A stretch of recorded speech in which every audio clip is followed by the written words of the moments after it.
Good afternoon, family and friends, brothers and sisters, and all my subscribers. Looks like today is a test for things to come.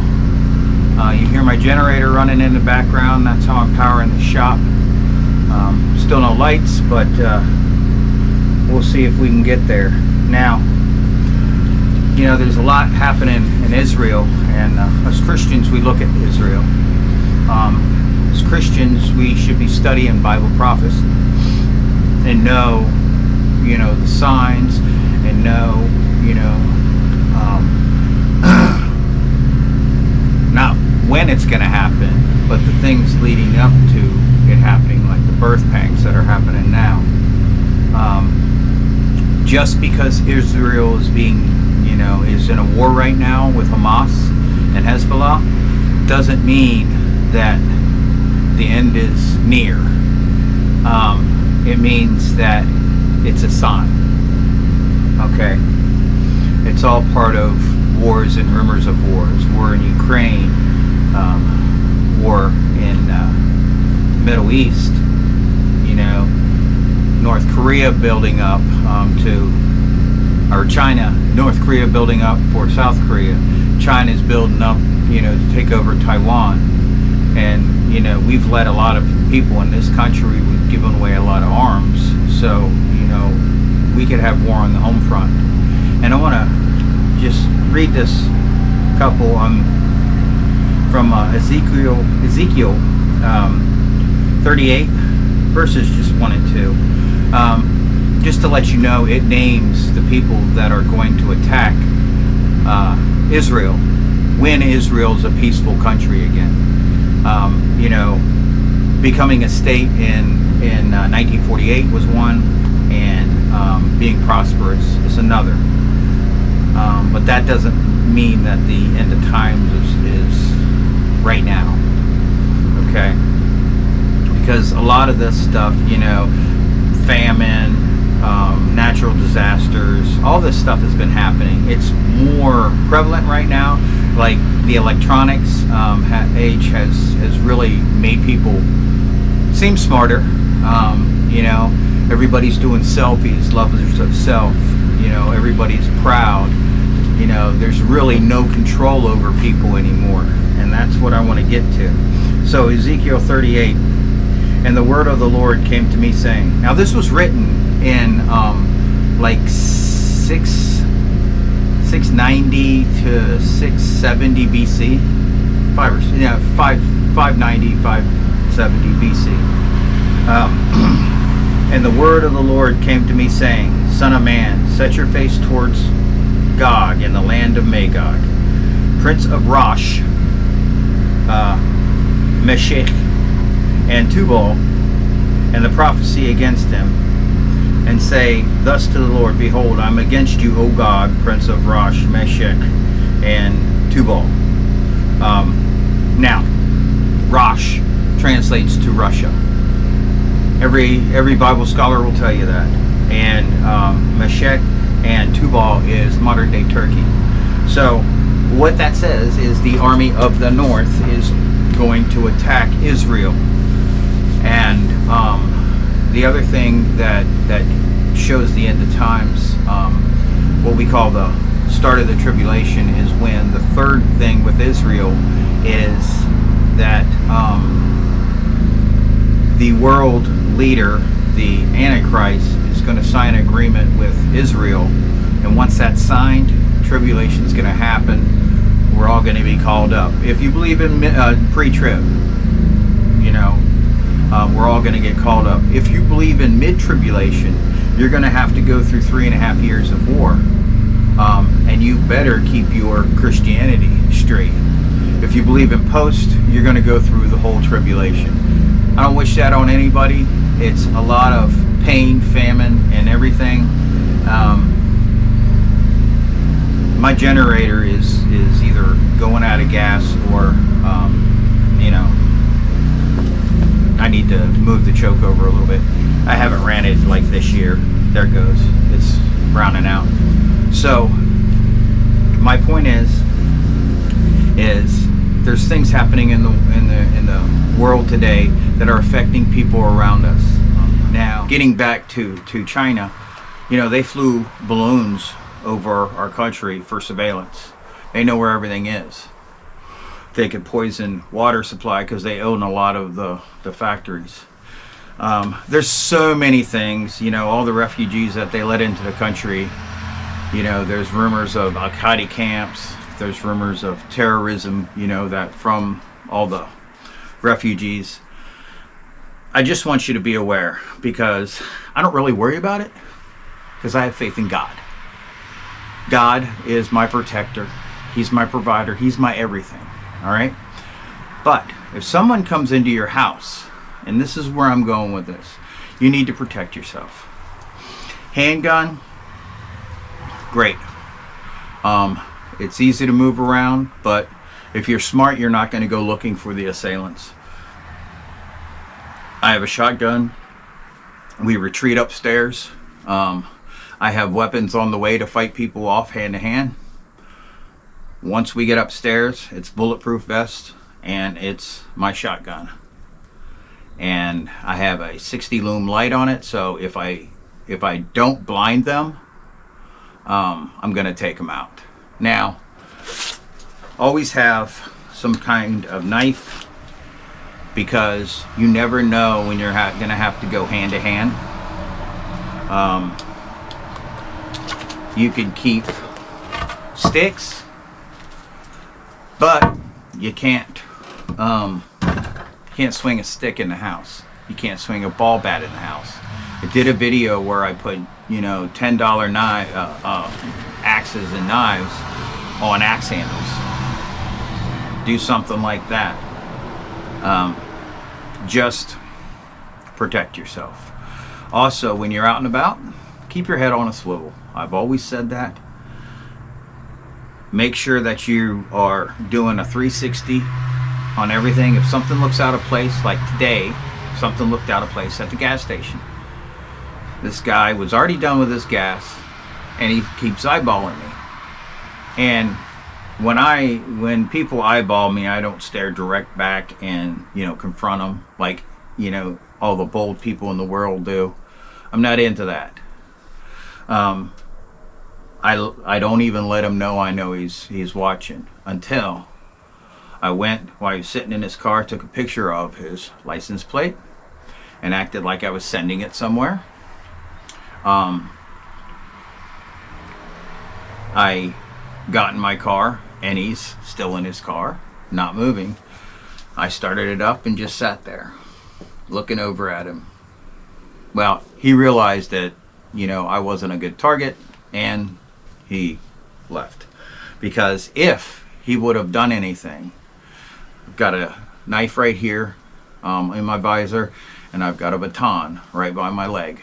So pull that baton out, retract it, or, you know, let it come out.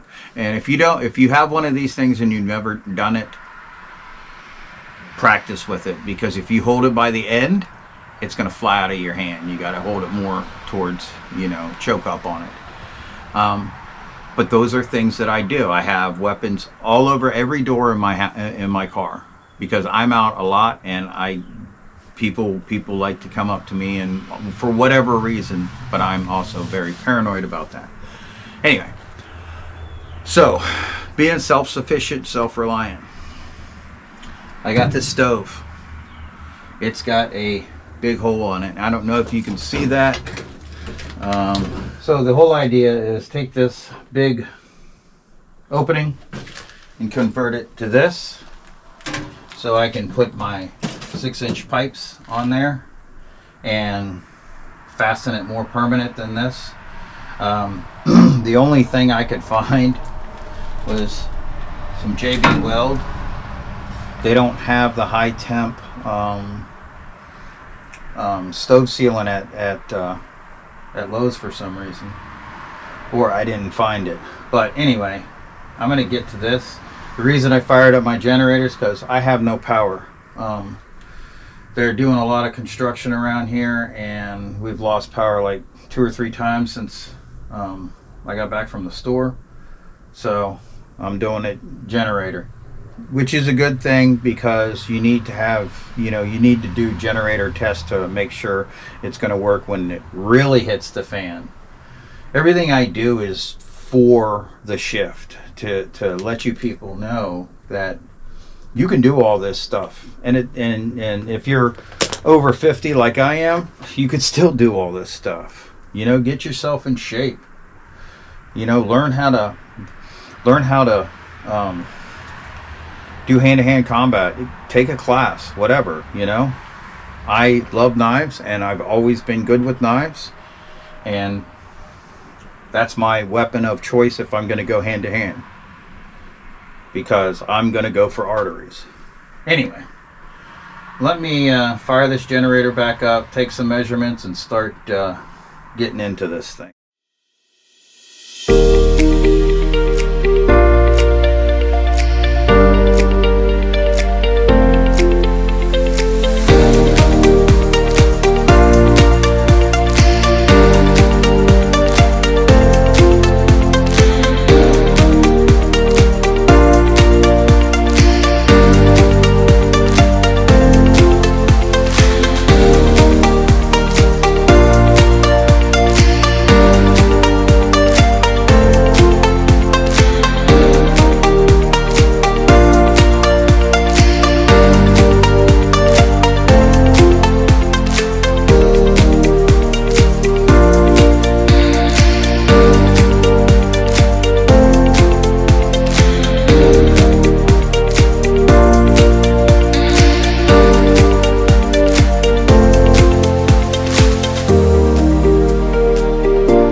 So I've never used this putty type weld, but I'm trying to just spread it out now to get it all the way around. I think if I miss a little bit, could have smoke come out of there, but this thing is supposed to once it cures, it's supposed to be as good as weld. Another JB Weld product. Plus I have high temp RTV. It's the only thing I could find. Couldn't find the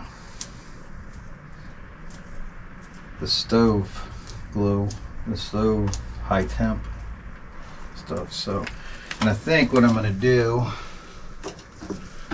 is put this way. Probably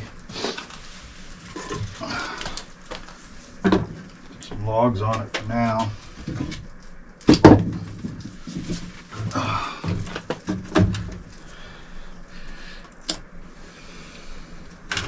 Probably end up taping that anyway, taping it all the way around just to keep the seal in there.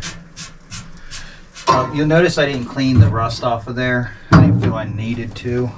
So I can dump these gloves now.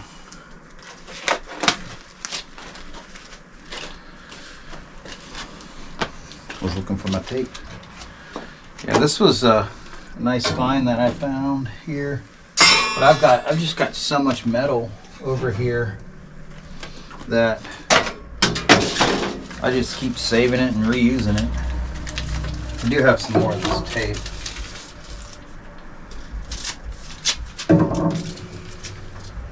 I just want to tape up any seam until I can get the proper compound in here. I mean, this is not really a trial. I know this plate is crooked back here, but I wanted to center this on there.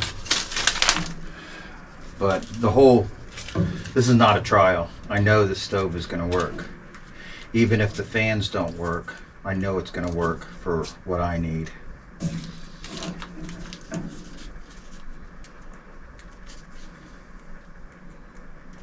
Come on.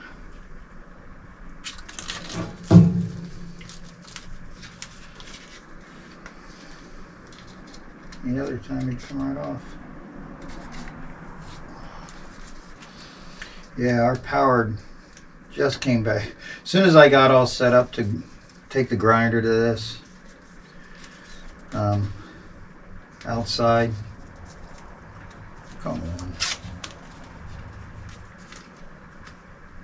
The power came back on. I came in here to get something. I'm like, hey, my lights are on. Well, this isn't very fun. We have tape at work that does the same thing. About ready to go get the new stuff. I did get a new roll, and everything's so expensive. For the JB Weld putty, I spent $7, seven something. The tape, like this, is up to $15 a roll.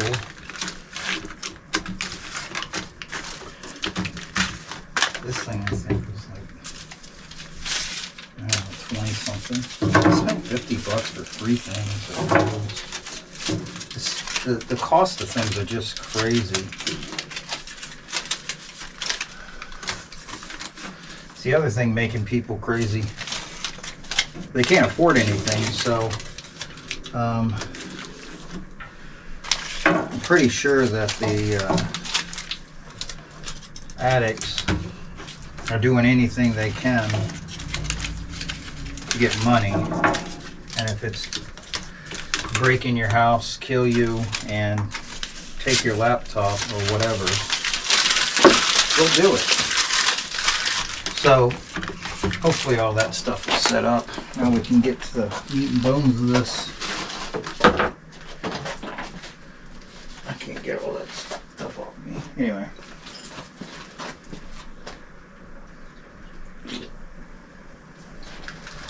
Oh, I've been running all day. So, like I said, I'm not going to put this in, but if I would, it really wouldn't fit that well anyway. So, I did have the stove on earlier today. Let me get the tools I need. Alright, nothing turned off. So, like I said, this was temporarily in anyway.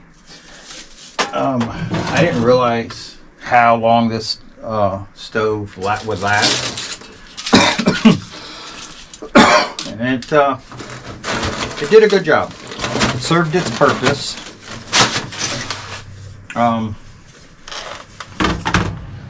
And now it's time to retire it. So,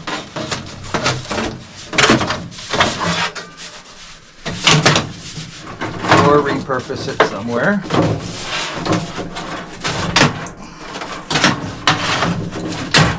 Go warm. I did burn it one last time.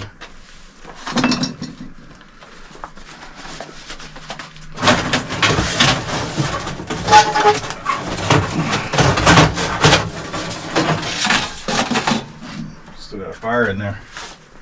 So hopefully my calculations are good. And yeah, it'll work. Okay. So I don't need this on.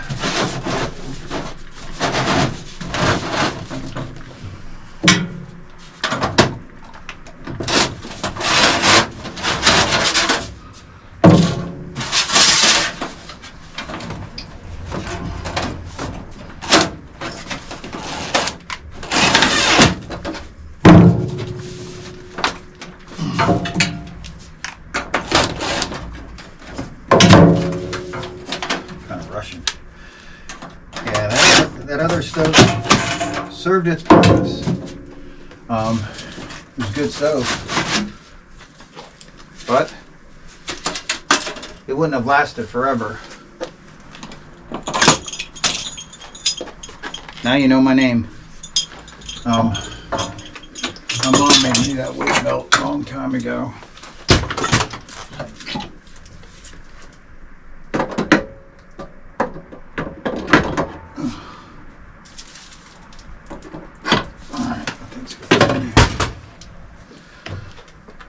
So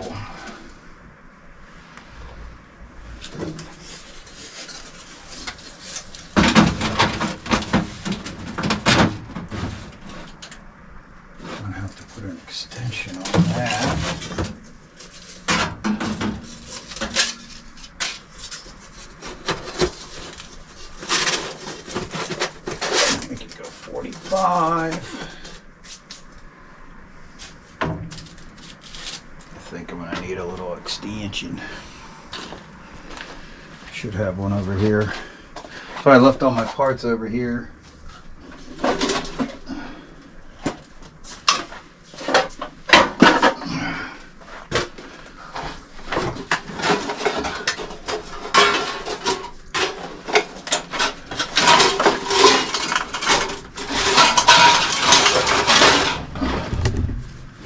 I think this may work. I may have to cut one.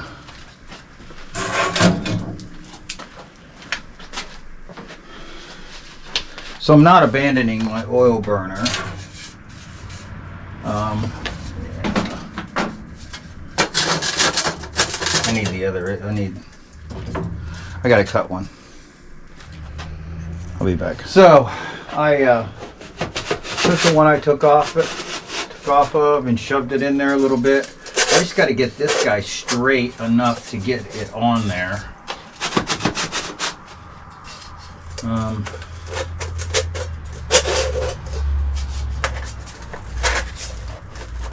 I know you can do that.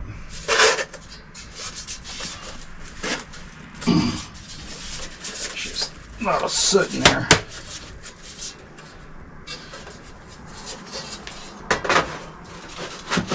Get this on it and move it around that way. Ooh. Look at that. Look at that. Awesome. So finishing this up, just gotta take and put these on first, so I take them off. No big deal. I like it.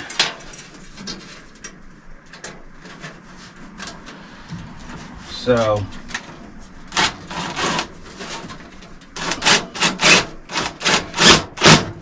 yeah, I know putting that tape on was, a rookie move, but when I'm trying to see what works with my budget, you got to do things like that.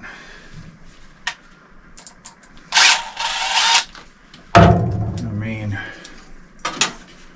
my wife's sick with COVID again today, so every time she goes to the doctor, she sees a specialist. So it costs me 4 to 6 times as much now.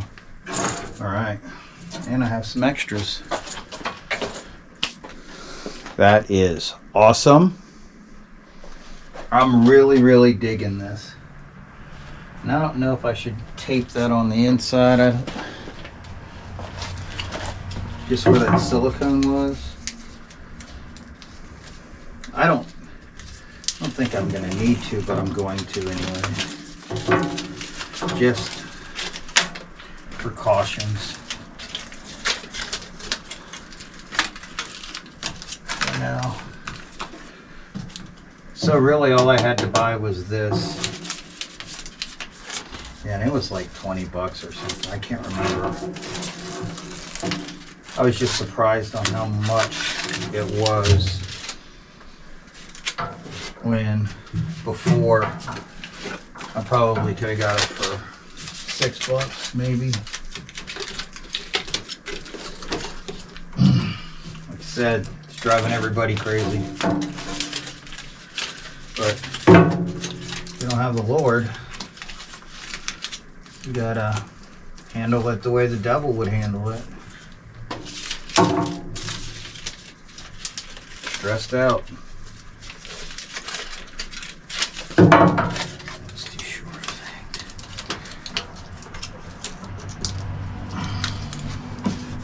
think. Okay. Now, I'm a little impatient. I gotta clean this up off the top here, make sure nothing is flammable. Then I'll be back to fire it up. So the moment of truth. Last year, if you remember, I made sawdust and I mix it in with like kerosene stuff. kerosene oil, and I take a little bit of that every once in a while, put it in the center. I mean, it works, but it's not a field thing, and most of my stuff is made for the field. So this is just sitting on 2 bricks, or like, I think more like 8 bricks.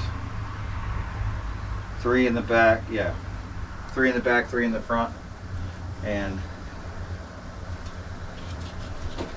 2, 1 in the back, 1 in the center here up front. So, you know, you've seen me make these things. So we've got intake here, big firebox. You know, I could stick a whole log on there if I needed to. And I've got a big thing of, I got a whole tree in my yard that's been curing. So the thing I like about this, it's got a window.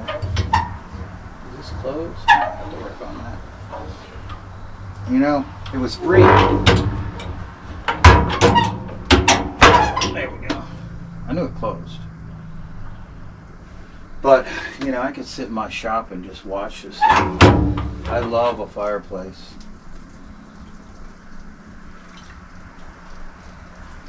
So all this wood's been sitting in here all summer, so this stuff is, it really, when I split it, it seems like it's balsa wood. Comes apart easy.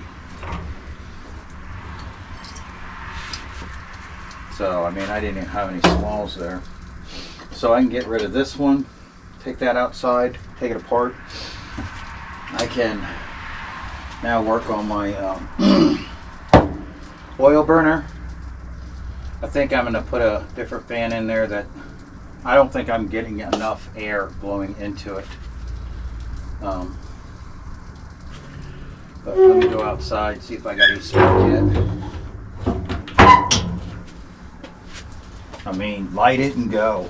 Look at that.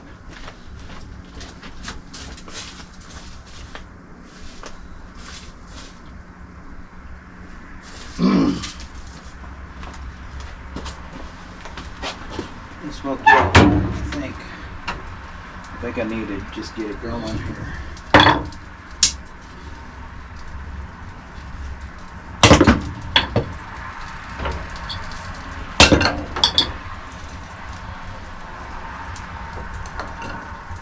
It's so nice to have a firebox though.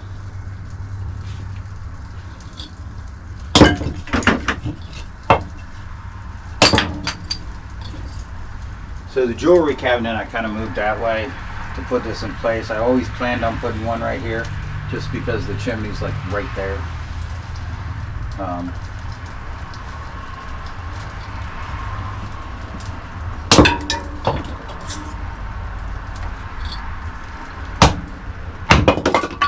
I apologize that my gear's in the way of the corner, but that's where my gear goes. So I can come in here, grab, go, goodbye. See, it's already packed, ready to go. I keep it packed. So there's an intake here and here. I'm not sure about it, so I don't see any place where it's, air can come in. Like this. Oh wow! I wonder what that does. Probably closes it. Oh, maybe. Oh, it opens it. Oh, I could close it off. It's a oh, that's what it is. Look at me go. So that should be open all the way. Yeah, I've never had a fireplace insert, so I don't know. I bet that's open that. Yeah, we got smoke now. So, not that hard. This stays cool. This is hot. Maybe I can heat something up over here. This is cool. That's cool. I'm not sure where the heat's going to come out though. I know it's hot here. So if I close that, it should come through the here. Yeah.